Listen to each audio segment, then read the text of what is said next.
Hello everyone, GST में आज हम बात करेंगे value of supply. Last class के अंदर हमने पढ़ लिया था रूल नंबर 27। आज हम बात करेंगे रूल नंबर 28।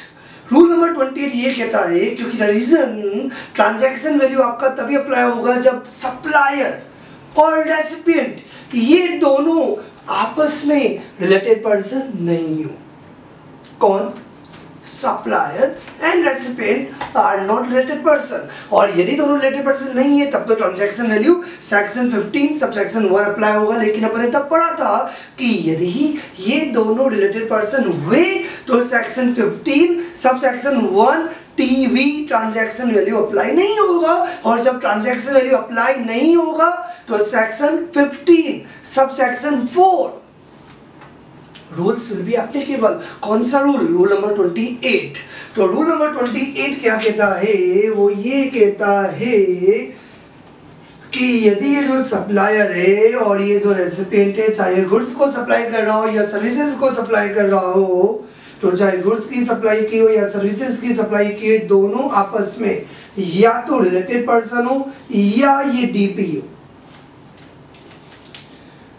जीएसटी एक्ट में कुछ सर्टेन कैटेगरीज दी हुई है जहाँ पे सप्लायर रेसिपिएंट को रिलेटेड पर्सन माना जाता है। और डीपी का मतलब क्या हुआ? जहाँ दोनों एक ही पर्सन है, दोनों का परमानेंट अकाउंट नंबर एक ही लेकिन जीएसटी नंबर अलग अलग हो। जीएसटी नंबर मतलब जीएसटी रजिस्ट्रेशन नंबर दोनों का अलग अलग है लेकिन पेन नंबर एक ही। इसका मतलब ये हुआ कि we are talking about the branches. तो यदि सप्लायर रेसिपिएंट यदि आपस में ब्रांचेस हो क्योंकि डीपी हो या वो रिलेटेड पर्सन हो तो दोनों ही केसेस के अंदर आपका एक ही पॉइंट एप्लीकेबल होगा। That is rule number 28। यदि सप्लायर ने रेसिपिएंट को सप्लाई किया, for example that is 2000 mobiles at the rate of rupees 4000 पर मोबाइल। यदि सप्लायर ने रेसिपिएंट को 2000 मोबाइल सप्लाई किए at the rate of rupees 4000 पर मोबाइल, तो नॉर्मली 4000 रुपए की प्राइस हम कंसिडर कर लेते हैं। नॉर्मली हम 4000 रुपए का प्राइस कंसिडर कर लेते हैं लेकिन जब सप्लायर और रेसिपिएंट क्या लिखा हुआ है? या तो वो रिलेटेड पर्सन हो या वो डीपी हो, या तो रिलेटेड पर्सन हो या वो डीपी हो, तो ऐसे केसेस के अंदर जो 4000 रुपीज का जो प्राइस है, दैट इज 4000 रुपीज का जो प्राइस है कंसिडर नहीं होगा। ट्रांजैक्शन वैल्यू अप्लाई नहीं करेंगे। तो जब ट्रांजैक्शन वैल्यू अप्लाई नहीं करेंगे, प्राइस कितना है 4000 लेकिन 4000 नहीं होगा। सर 4000 क्यों कंसिडर नहीं करेंगे? क्योंकि दोनों आरपी हैं, दोनों रिलेटेड पर्सन हैं या डीपी हैं। सर क्या करें? वैल्यू बनाओ। क्या वैल्यू होनी चाहिए? सप्लायर तो बोल रहा है कि मैंने 4000 में बेचा लेकिन हम बोल रहे हैं कि 4000 की वैल्यू हम कंसिडर नहीं करेंगे। 4000 की वैल्यू हम इसलिए कंसिडर नहीं करेंगे क्योंकि प्राइस में भी मैनिपुलेटेड। तो इसकी वैल्यू क्या होनी चाहिए भैया? सप्लायर ने रेसिपिएंट को जो 2000 मोबाइल 4000 में बेचे, बाकी को भी मोबाइल बेचता होगा। इसका मतलब ये हुआ कि पहला ऑप्शन क्या होगा? That is open market value. तो सप्लायर ने जो रेसिपिएंट मोबाइल दिया, सप्लायर ने रेसिपिएंट को जो रिलेटेड पर्सन है उसको जो मोबाइल दिया, इस मोबाइल की जो ओपन मार्केट वैल्यू है that will be considered. Sir यदि ओपन मार्केट वैल्यू नहीं हुआ तो क्या करेंगे? यदि ओपन मार्केट वैल्यू नहीं हुआ तो रेसिपिएंट के द्वारा जो भी काइंड वाली तो बात यहाँ पे की ही नहीं जा रही। तो यहाँ पे जो हमने रूल नंबर 27 में जो पॉइंट नंबर बी पढ़ा था वो यहाँ पे अप्लाई नहीं होगा। क्योंकि यहाँ पे जो क्या हुआ, सप्लायर ने रेसिपिएंट को माल बेचा, सर्विसेज प्रोवाइड की, उसके बदले काइंड वाला प्रॉब्लम नहीं है। यहाँ पे काइंड वाला प्रॉब्लम रूल नंबर 27 में जाता है। यहाँ प्रॉब्लम क्या है? कंसिडरेशन तो मनी है लेकिन दोनों क्या है? सर दोनों क्या है? ये मिली भगत रिलेटेड पर्सन्स या डीपीज, या तो रिलेटेड पर्सन है या वो डीपीज है। और यदि वो रिलेटेड पर्सन या डीपी हुए तो उस केस में पहली प्रेफरेंस क्या होगी? Open market value. और यदि ओपन मार्केट वैल्यू नहीं है तो काइंड वाला जो मॉनेटरी वैल्यू यहाँ पे अप्लाई होगा नहीं। तो हम क्या करेंगे?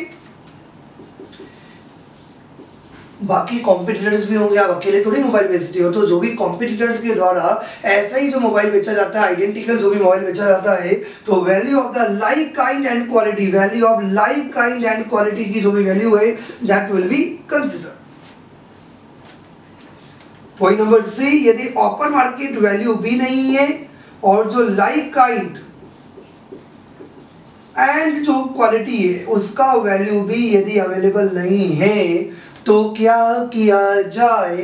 तो वैल्यू जो आप कंप्यूट करोगे by applying the rule number 30 और rule number 31 in that order. In that order का मतलब ये हुआ कि पहले रूल 30 अप्लाई किया जाएगा और यदि रूल 30 नहीं हुआ तो रूल नंबर 31 अप्लाई किया जाएगा।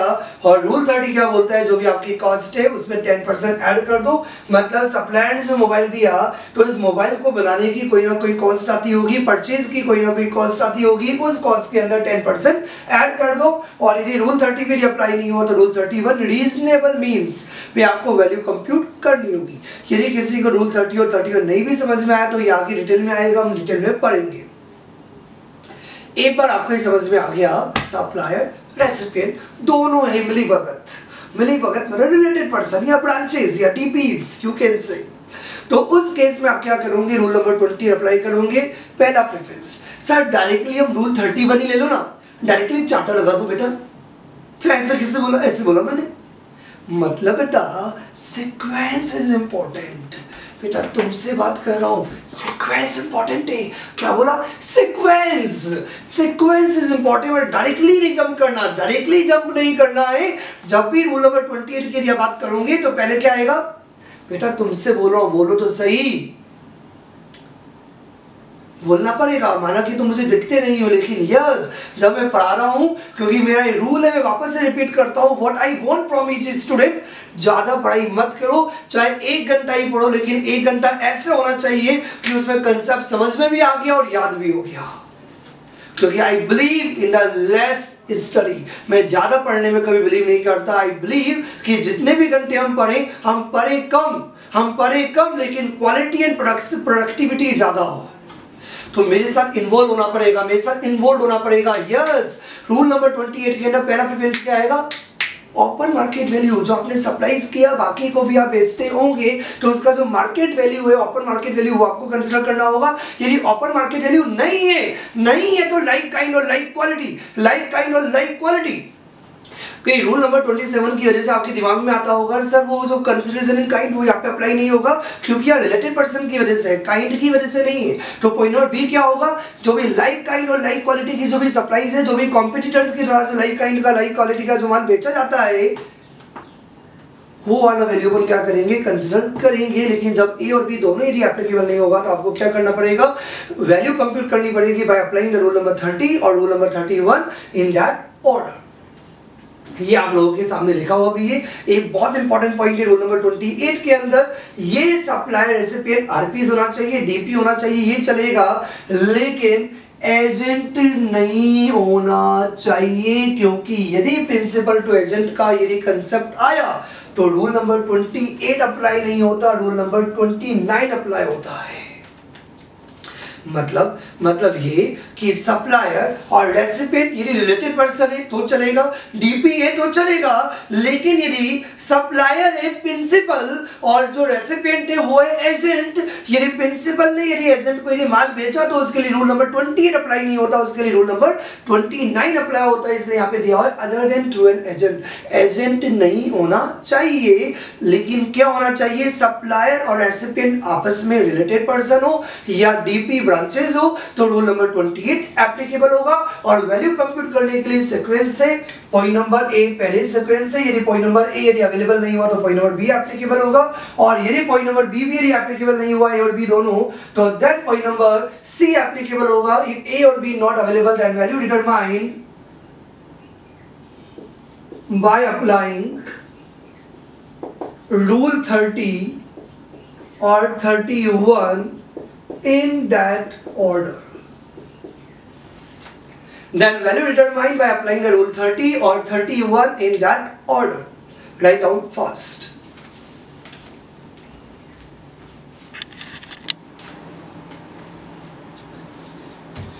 Yes, now we come to provided that rule number जो अपना 28 अभी कंप्लीट नहीं हुआ है, रूल नंबर 28 का जो मेन प्रोविजन था वो अपना एक बार हो गया। क्या? Open market value, like kind और लाइक क्वालिटी का वैल्यू, या दोनों नहीं अवेलेबल तो देन रूल 30 और 31 इन दैट ऑर्डर। अब प्रोवाइडेड दैट, बड़ा इंटरेस्टिंग है, समझना बात। दो प्रोविजो है, अपन अभी पहले एक प्रोविजो पढ़ेंगे, इसके जस्ट बाद एक और प्रोविजो आने वाला है, फिर अपना complete rule number 28 will be completed. अभी रूल नंबर 28 पूरा कंप्लीट नहीं हुआ है, एक पार्ट अपना कंप्लीट हो गया, ABC प्रोवाइडेड दैट। एग्जांपल से अपन समझने का ट्राई करते हैं। ये तो हमें पता है कि जो रूल नंबर 28 है वो तभी एप्लीकेबल होगा जब सप्लायर और रेसिपिएंट दोनों रिलेटेड पर्सन हो या DP हो। ये तो हमें बात समझ में आ गई है, एजेंट नहीं होना चाहिए, क्योंकि यदि प्रिंसिपल टू एजेंट वाली यदि आपने बात की तो उसके लिए रूल नंबर 29 एप्लीकेबल होगा, रूल नंबर 28 ये वाला एप्लीकेबल नहीं होगा। Example number 1, for example this is A, that is a supplier. A supplier ने B जो बायर है दैट इज अ रेसिपिएंट को सप्लाई किया mobiles at the rate of rupees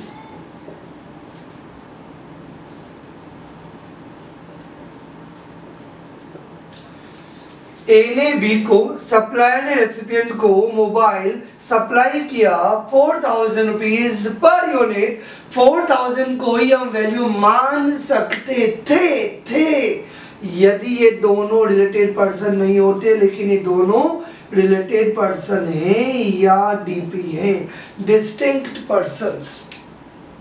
और यदि A और B सप्लायर और रेसिपिएंट यदि आपस में रिलेटेड पर्सन है तो A ने B को जो प्राइस बताई 4000 रुपीज ये मैनिपुलेटेड हो सकती है, इसलिए वैल्यूएशन इन 4000 रुपीज पे नहीं होगा।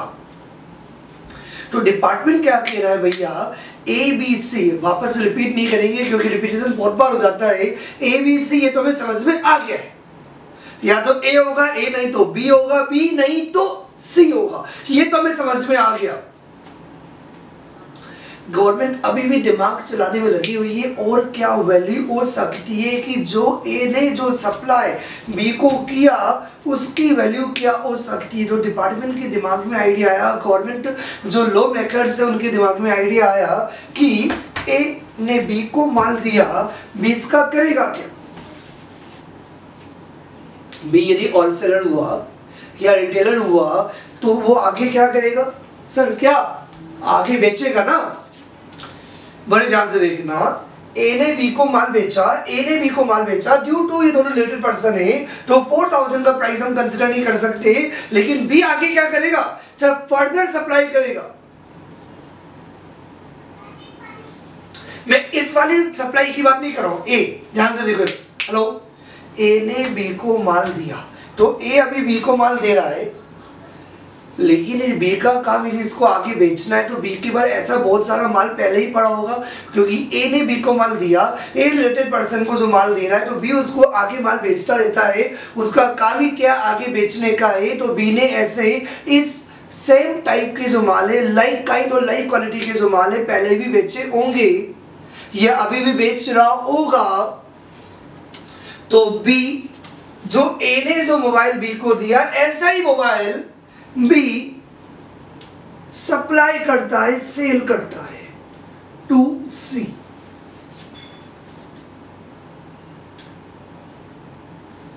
यदि A ने B को दिया, अब B मतलब रेसिपिएंट, अब रेसिपिएंट ने क्या किया, सप्लाई किया C को। ये वाली सप्लाई की बात नहीं कर रहा हूं, लाइक काइंड, किसकी बात कर रहा हूं, लाइक काइंड एंड क्वालिटी, क्योंकि ये तो पता नहीं कब जाके बिकेगा। देखो समझो बात, मैं A हूं, मैं आज ये मोबाइल दे रहा हूं, आज की डेट ले लो फॉर एग्जांपल 25 मई। तो फॉर एग्जांपल A 25 मई को B को मोबाइल दे रहा है, तो 25 मई को दे रहा है तो B उसको 1 साल बाद भी बेच सकता है, 6 महीने बाद भी सेल कर सकता है। लेकिन B के पास जो A ने B को जो मोबाइल दिया, A ने B को जो मोबाइल दिया, बी के पास ऐसे पुराने मोबाइल भी पड़े होंगे, लाइक काइंड और लाइक क्वालिटी के मोबाइल भी होंगे जो ए ने दिए होंगे, वो उसको क्या करता होगा, बेचता होगा। तो जिस समय ए ने बी को मोबाइल दिया उस समय बी इस टाइप के जो मोबाइल से लाइक काइंड और लाइक क्वालिटी के जो मोबाइल है क्या प्राइस पे आगे सप्लाई करता है। तो बी सी को लाइक काइंड और लाइक क्वालिटी के सप्लाई करता है at the same time at the rate of ₹7,000। For example जो लाइक काइंड का, ध्यान से देखो बेटा, ए ने बी को जो मोबाइल दिया है, सुनना बात ध्यान से, बहुत इंपॉर्टेंट है। ए ने बी को जो मोबाइल दिया है ये मोबाइल तो पता नहीं आगे कब बिकेगा। लाइक काइंड और लाइक क्वालिटी के ऐसे जो मोबाइल्स बी के पास भी होंगे तो बी अपने कस्टमर को क्या प्राइस पे दे रहा है। लाइक काइंड और लाइक क्वालिटी के जो मोबाइल्स बी ने अपने कस्टमर को क्या प्राइस पे बेचा, ₹7,000। तो 7,000 तो कंसिडर नहीं कर सकते क्योंकि बी का भी तो मार्जिन होगा ना। तो गवर्नमेंट बोलती है हर बंदा मार्जिन के लिए काम करता है, 10% का मार्जिन तो होता ही है यार इंडस्ट्री में। अब रियल में हो सकता है किसी का 5% हो सकता है किसी का 15% हो। तो गवर्नमेंट ने क्या बोला, हम तुमसे लड़ेगा नहीं, हमें मानेगा कि तुम्हारा 10% मार्जिन है, जनरली 10% होता है तो हम 10% लेंगे। अब तुम्हारा मार्जिन 5 हो चाहे 15 हो कोई फर्क नहीं पड़ता। तो गवर्नमेंट ने एक रूल निकाल दिया कि वैल्यू निकालने का एक तरीका और है, यदि कोई माल ए बी को दे रहा है, ए बी को दे रहा है, ए और बी ये दोनों रिलेटेड पर्सन है, ये दोनों रिलेटेड पर्सन है, तो ए ने बी को जो प्राइस पे दिया ₹4,000, वो 4,000 कंसिडर नहीं होगा। ये बी यदि उसका फर्दर सप्लाई करने का इंटेंशन है तो ऐसा पुराना जो मोबाइल पड़े होंगे, जिसे बोलते हैं लाइक काइंड और लाइक क्वालिटी के ऐसे मोबाइल्स भी पड़े होंगे, पुराने मतलब पुराना नहीं, ओल्ड स्टॉक। ए ने पहले भी मोबाइल दिए होंगे ना, तो जो ओल्ड स्टॉक जो पड़ा होगा सेम लाइक काइंड और लाइक क्वालिटीज के जो मोबाइल्स पड़े होंगे बी के पास, बी क्या प्राइस पे सेल करता है, क्या प्राइस पे सप्लाई करता है, ₹7,000। इस 7,000 का 90% कितना परसेंट, 90%। तो 7,000 का 90% क्या हुआ, ₹6,300 will be the value of supply between A to B, between A and B। ए और बी के बीच में जो सप्लाई थी दिखाने के लिए आपने ₹4,000 की रखी थी, लेकिन ये प्राइस मैनिपुलेटेड है, ये प्राइस मैनिपुलेटेड है। तो इस प्राइस को हमने क्या कर दिया, कट कर दिया। रूल नंबर 28 पे आ गए और रूल नंबर 28 का जो प्रोवाइडेड दैट है, ये प्रोवाइडेड क्या बोलता है कि ए और बी का प्राइस तो नहीं लेंगे, लेकिन बी लाइक काइंड और लाइक क्वालिटी के जो भी आर्टिकल सप्लाई करता है, जो प्राइस आएगी वो प्राइस नहीं उसका, बेटा तुमसे बोलो ना, कितना परसेंट, 90%। 90% बी सी को जिस प्राइस पे सेल करता है तो उसका कितना परसेंट, 7,000 में सेल करता है, 7,000 में सप्लाई करता है, तो उसका 90% क्या होगा, ए और बी के लिए क्या किया जाएगा, सप्लाई माना जाएगा। तो ए और बी के लिए सप्लाई माना जाएगा ₹6,300 और बी और सी के लिए क्या होगा, 7,000। यहाँ पे बी और सी की बात नहीं की गई है क्योंकि हमें तो रिलेटेड पर्सन का वैल्यू कंप्यूट करना है। तो रिलेटेड पर्सन कौन हुआ, ए और बी। तो ए और बी के लिए जो वैल्यू होगी दैट इज ₹6,300। लेकिन रूल नंबर 28 बोलता है, एक बात और बोलता है प्रोवाइडेड के अंदर कि भैया ये 7,000 भी हम तभी कंसिडर करेंगे 7,000 का 90% जब बी और सी, बी जिस प्राइस पे फर्दर सप्लाई करता है ये दोनों क्या होने चाहिए, नॉट रिलेटेड पर्सन। मतलब ये एक बार देख लेते हैं क्या दिया हुआ है, समझ में आ गया होगा। प्रोवाइडेड दैट, ये वाला कंसेप्ट तभी एप्लीकेबल होगा where the goods are intended, where the goods are intended. इसका मतलब ये हुआ कि ये प्रोविजो, ये प्रोविजो, ये प्रोविजो, ये प्रोविजो सर्विसेज के लिए एप्लीकेबल नहीं है, ये सिर्फ गुड्स के लिए एप्लीकेबल है। सर्विसेज मैंने आगे दी नहीं, सर्विसेज के लिए गवर्नमेंट बोलती है हम कंसिडर नहीं करते, प्रोविजन हमने सिर्फ गुड्स के लिए बनाया है। मतलब ए ने माल बी को दिया, यदि ए और बी यदि रिलेटेड पर्सन हुए और बी यदि उसका फर्दर इंटेंशन वर्ड इसलिए यूज किया गया क्योंकि जब ए बी को माल बेच रहा है तो आज ध्यान से 25 मई को जब ए ने बी को माल दिया तो आज सपना आ रहा है कि वो किसको बेचेगा, कब बेचेगा। तो हम यही वर्ड यूज कर सकते हैं, these are intended for further supply। तो लो मेकर ने क्या वर्ड यूज किया, where the goods are intended for further supply as such by the recipient। recipient कौन हुआ, B। what is the value, the value will be और value किसकी compute की जा रही है, between the A and B, that is a related person या DP. What is the value, 90%। कितना परसेंट, 90%। 90% किसका, price charge for the supply of the goods of the like kind and like quality by recipient, that is a बीजी।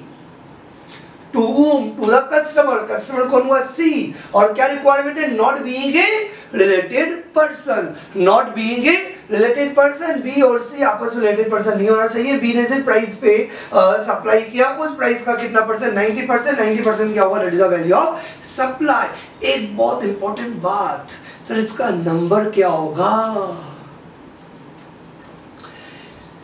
हमने पहले बोला ए open market value, फिर हमने बोला like kind और like quality. Like kind और लाइक क्वालिटी यहीं पे रहा, ये आगे की बात कर रहा है। तो पहला ऑप्शन क्या बोलता है, ओपन मार्केट वैल्यू नहीं है तो लाइक काइंड और लाइक क्वालिटी का वैल्यू, एंड देन रूल 30 और 31 इन दैट ऑर्डर। तो इसके बाद नंबर आएगा इसका, no no no no no no no no no no no no no no no no no, at the option of supplier.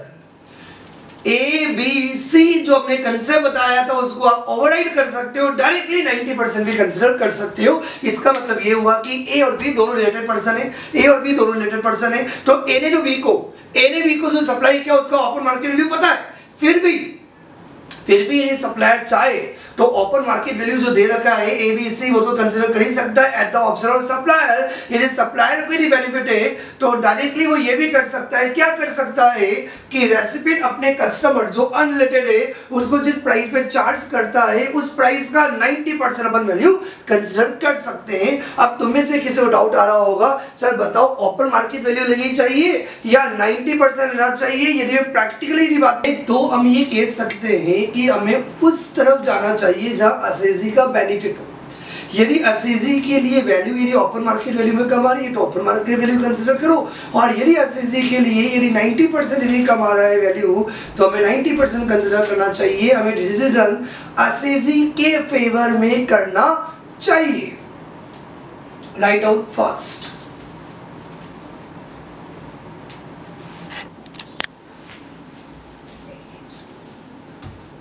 Yes, now we come to provided further that। ये और भी interesting है, rule number 28 का ही part है। Rule number 28 अभी complete नहीं हुआ है, रूल नंबर 28 अभी कंटिन्यू है। उसमें पहले पॉइंट नंबर ए नहीं तो point number B, point number B नहीं तो पॉइंट नंबर सी। फिर एक ऑप्शन मिला सप्लायर को कि वो एबीसी की जरिए डायरेक्टली वो चाहे तो अप्लाई कर सकता है 90% of price charge by the recipient from his customer if they are unrelated person।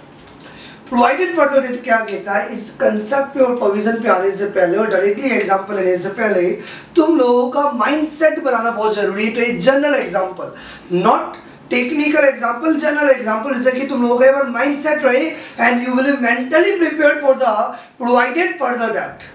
समझना बात, जनरल बात कि मैंने पहले ही बोला था पढ़ाई से इजी कुछ भी नहीं होता, और जब भी कोई प्रोविजन बनता है तो जनरली प्रोविजन के पीछे कोई ना कोई रीजन होता है। समझना, for example I am Chinmay Jain, do you know I am Chinmay Jain, very good, मजाक करता रहता हूँ।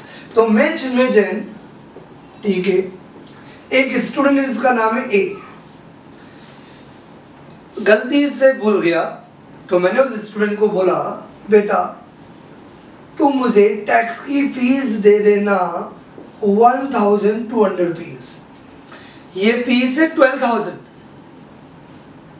बोलने में गलती कर दी, एक जीरो लगाना भूल गया। मैं चिन्मय जैन, मैंने एक को गलती से बोल दिया बेटा तुम्हें टैक्स का 1200 रुपीज देना था, बाय मिस्टेक गलती से निकल गया, मान लो। यहाँ पे एक और कैरेक्टर को इन्वॉल्व करना पड़ेगा, Sonam Jain, director of Chinmay tutorials, again both are a part of Chinmay tutorials. Sonam Jain ने उस एक को बोला कोई टेंशन वाली बात नहीं है, जितना फीस तुम दोगे मैं तुम्हारा रिइंबर्स करूंगी। मैंने बोला मैं तुम्हें टैक्स पढ़ाऊंगा 1200 रुपीज लूंगा। सोनम जैन ने बोला कि जितना भी फीस तुम्हें देनी है I will be reimburse to you, मैं तुम्हें रीइंबर्स कर दूंगी 1200 रुपीज। 2 दिन बाद मेरे को पता चला आफ्टर 2 days कि टैक्स की फीस 12,000 रुपीज है। तो मुझे बताओ इस बात का आंसर तुम मुझे दोगे। मेरे पैसे सोचना कि 1200 रुपए की फीस मैंने गलती से बता दी थी, लेकिन फीस थी 12,000 रुपीज फॉर एग्जाम्पल। ये टैक्स रियल फीस नहीं है, फीस वही होगी जो प्रोस्पेक्टस में लिखी हुई है। ये एग्जाम्पल के लिए इसको फोन करके याद मत लाना सर ये आपकी फीस है, ये भी गलत है, मुझे पता है, एग्जाम्पल। तो मैंने बोला बेटा 12,000 की टैक्स फीस है, मैं उस बच्चे को रिकॉल कराऊंगा या नहीं? हेलो बेटा, तुम्हें आंसर देना है, तुम्हें दिमाग लगाना है। मैं चिन्मय क्या बोलूंगा, बेटा मैंने गलती से तुम्हें बोल दिया था 1200 रुपए की फीस नहीं है, कोई टैक्स 1200 रुपए मिलता है क्या? तो टैक्स का तो फीस है 12,000 रुपीज है, क्या मुझे बोलना चाहिए या नहीं? ऑब्वियसली मैं बोलूंगा ना भैया टैक्स 1200 रुपए का नहीं है, जो टैक्स यदि आपको पढ़ना है तो आपको 12,000 पे करना पड़ेगा। गलती से निकल गया था क्योंकि अदरवाइज मैंने उसे नहीं याद दिलाया, तो देन वो बच्चा मुझे क्या करेगा 1,200 रुपीज पे करेगा। लेकिन जो टैक्स की जो फीस है वो 1,200 रुपीज नहीं है, 12,000 है। मैं बोलूंगा यस बेटा तुमसे बोल रहा हूँ, सिर्फ सुनने के लिए मत आओ, सुनने के लिए मत आओ, बोलना पड़ेगा मेरे साथ, मुझे 100% इन्वॉल्वमेंट चाहिए। 1,200 बोल दिया था, फीस थी 12,000 रुपीज, ऑब्वियसली मैं नुकसान थोड़ी भुगतूंगा। तो मैं क्या बोलूंगा, हे बेटा वो गलती से बोल दिया था, तुम्हें पढ़ना है ना, तो ऑब्वियसली तुम्हें कितना देना पड़ेगा, 12,000 रुपीज देना पड़ेगा, या नहीं बोलूंगा। सर वैसे यदि ओनली वन एस्पेक्ट यदि देखें तो सर आप ऑब्वियसली बोलोगे, लेकिन सर आपने जो एग्जाम्पल पूरा क्रिएट किया है सर इसमें आप पागल हो, आप बोलोगे तो है सर पागल हो, आपको बोलना ही नहीं चाहिए। सर चिन्मय जैन, सोनम जैन सर दोनों एक ही दबाते हैं sir, both are the part of Chinmay Tutorials, they are the owners of Chinmay Tutorials। तो अल्टीमेटली यदि चिन्मय जैन ने बोला बेटा तुम्हें 10,800 रुपीज और देने, तो अल्टीमेटली 10,800 रुपीज किसकी जेब से आएगा, सोनम जैन। सोनम जैन और चिन्मय जैन आर सेम। कभी कभी गलत को भी अनदेखा करना पड़ता है। मुझे बोलना चाहिए था, मुझे बोलना चाहिए था बेटा 1200 रुपए तुमने ऑलरेडी दे दिए, तुम्हें 10,800 और देना पड़ेगा क्योंकि टैक्स का फीस कितना है 12,000 रुपए, मुझे बोलना चाहिए, लेकिन फिर भी मैं अनदेखा कर रहा हूं। क्या बोला मैंने, अनदेखा कर रहा हूं। क्यों सर, इसलिए क्योंकि मैंने यदि 10,800 ले भी लिया सर, दूसरी पॉकेट सोनम सेन को रीइंबर्स करना पड़ेगा। अल्टीमेटली पैसा आपके पास आया और सोनम सेन ने रीइंबर्स कर दिया, अल्टीमेटली घर में कुछ भी नहीं बचा। तो फायदा क्या है, फायदा क्या है? कभी कभी शब्दों में ना पढ़ के उसकी भावनाओं के पीछे जाना पड़ता है। सर यहाँ पे पता तो है कि फीस 1200 रुपए की नहीं है, लॉजिकली आपको बोलना चाहिए, लेकिन बोलने का कोई फायदा नहीं होगा क्योंकि नेट इफेक्ट आपका नील होगा। ये प्रोवाइडेड फर्दर दैट भी इसी इंटेंशन से बना है। ये डायरेक्टली पढ़ोगे माइंड में घुसेगा नहीं, जाएगा नहीं, बार बार दिमाग खराब करेगा। इसलिए जब जब तुम्हारा दिमाग खराब करे तो इस एग्जाम्पल को देखना, क्योंकि मुझे पता है ये एग्जाम्पल सबको समझ में आएगा। तो जब भी आपको प्रोवाइडेड फर्दर डेट में कंफ्यूजन आए, क्योंकि अब मैं स्टार्ट करने वाला हूँ कि प्रोविजन फर्दर डेट क्या है, क्योंकि टेक्निकल बातें कभी समझ नहीं आती, ये जो जनरल बातें जो होती है हमेशा समझ में आती है। तो कभी भी एक बहुत इंपॉर्टेंट बात बता के जा रहा हूँ, मेरी इन बातों को बड़े ध्यान से सुना करो। जब भी आपको किसी सब्जेक्ट में पढ़ना हो, चाहे टैक्स हो चाहे कोई भी सब्जेक्ट हो, पहले टेक्निकल में पढ़ा करो, पहले जनरल एग्जाम्पल पढ़ा करो, फिर जनरल एग्जाम्पल समझ में आ जाए फिर टेक्निकल कंसेप्ट को समझने का ट्राई किया करो। ऐसे मत किया करो कि पहले टेक्निकल कंसेप्ट याद किया फिर एग्जाम्पल देखा, क्योंकि जो आपको आता है उससे आप जो नहीं आता है उसे याद इजीली कर सकते हो। चलो ये तो मैं तुम लोगों को लेसन बताता रहूंगा, ऐसे बहुत सारी चीजें जो तुम लोगों की बहुत काम आएगी। लेकिन अभी अपन डायरेक्टली आते हैं, ये provided further date technical example जिसके लिए बनाया गया कंसेप्ट है, दैट इज अ सप्लायर। ये गुड्स और सर्विसेज दोनों के लिए एप्लीकेबल था। जो फर्स्ट प्रोविजन था वो सिर्फ गुड्स के लिए एप्लीकेबल था, क्योंकि वहाँ फर्दर सप्लाई की बात थी तो वहाँ पे सिर्फ गुड्स था। ये जो प्रोवाइडेड फर्दर डेट है, यहाँ पे आपने गुड्स सप्लाईज किया हो या सर्विसेज सप्लाई किया हो, दोनों के लिए एप्लीकेबल है। तो ए ने क्या सप्लाईज किया, supplies of may be goods may be services to be is a recipient. कोई कंफ्यूजन? क्या कंफ्यूजन है? जब भी आप सप्लाई की बात करोगे तो दो पार्टीज होगी, एक सप्लायर और दूसरा रेसिपिएंट। तो दो पार्टीज है सर, बिल्कुल समझ में आ गया। तो यहाँ पे सप्लायर है, यहाँ पे कौन है, रेसिपिएंट है। और ये सप्लाईज की for example the value is ₹10,000 and GST charge किया एट द रेट 18%, ₹1,800। ऐसा एक बिल बना दिया, इनवॉइस बना दिया। कितने का हुआ, ₹11,800। कोई कंफ्यूजन? बिल्कुल भी नहीं है सर। भैया इन्होंने माल बनाया, इन्होंने माल बना के बेचा, इनकी वैल्यू, क्या कंफ्यूजन? अभी बताया ही क्या जो कंफ्यूजन होगा, अभी तो हमने स्टार्ट किया है।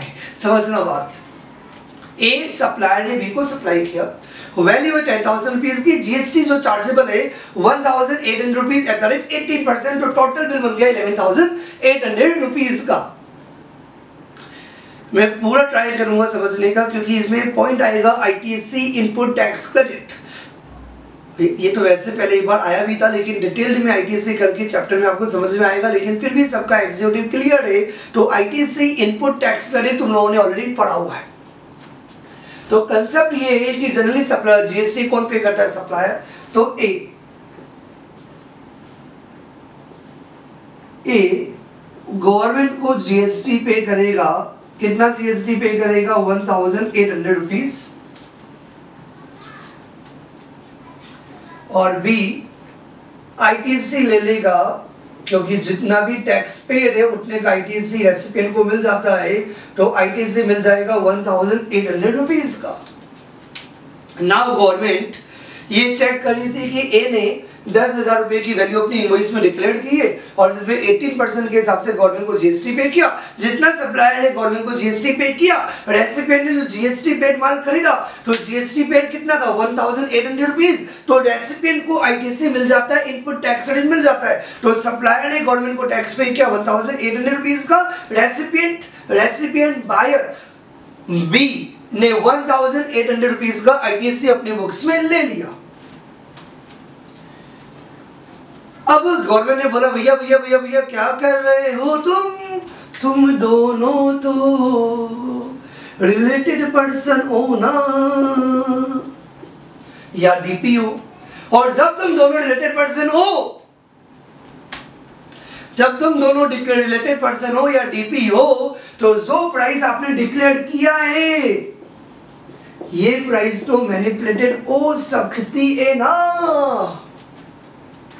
तो ओपन मार्केट वैल्यू कितनी है, जो open market value is for example a जो नॉन रिलेटेड पर्सन होते हैं नॉर्मली मार्केट में सेल करता है एट द रेट ऑफ ₹45,000। मैं तुमसे पूछ रहा हूं इस एग्जांपल को रिटेन करते हुए तुम्हें बताना होगा कि क्या गवर्नमेंट ए को बोलेगी भैया ओपन मार्केट वैल्यू 45,000 रुपीज है, लेकिन आपने अपनी बुक्स में वैल्यू दिखाया, आपने प्राइस को मैनिपुलेट किया, और ये डाउट हमें क्यों हो रहा है, क्योंकि तुम दोनों आरपी हो, तुम दोनों रिलेटेड पर्सन हो। तो ए और बी के रिलेटेड पर्सन होने की वजह से गवर्नमेंट ने बोला भैया जो तुमने अपनी बुक्स में 10,000 का प्राइस बताया वो कंसिडर नहीं होगा, a open market value will be consider. तो वैल्यू हम कितनी मानेंगे, 45,000 रुपीज। गवर्नमेंट को बोलना चाहिए, प्राइमा फेसी तुम्हें लगेगा गवर्नमेंट को बोलना चाहिए कि 45,000 रुपीज की वैल्यू होगी, लेकिन क्या गवर्नमेंट को कोई बेनिफिट होगा? This is a point, keep this thing in mind. Government ये बोलेगी कि हमने ए की वैल्यू बढ़ाई। अब देखना ध्यान से, ए की वैल्यू बढ़ा दी तो ए से 35,000 की जब वैल्यू बढ़ेगी तो 35,000 की वैल्यू बढ़ने से जीएसटी भी आपका बढ़ जाएगा। तो जब ए की वैल्यू बढ़ी तो ए से जीएसटी में ज्यादा मिलेगा, लेकिन ये बी जो है ये क्या करेगा, आईटीसी ले लेगा, क्योंकि जितना ए का टैक्स लगेगा उतना बी को क्या मिलेगा, आईटीसी मिलेगा। जितना ए तो गवर्नमेंट को टैक्स पे करेगा, यदि आप ए का वैल्यू बढ़ाओगे तो बी का क्या होगा, आईटीसी बढ़ेगा। कुछ बात समझ में आ रही है? क्योंकि ये तो करेक्टेड है ना, जितना ए का टैक्स बढ़ा, जितना ए का टैक्स अमाउंट इंक्रीज हुआ, गवर्नमेंट को बेनिफिट हुआ, लेकिन बी ने उसका आईटीसी ले लिया, तो अल्टीमेटली गवर्नमेंट को कोई बेनिफिट नहीं हुआ।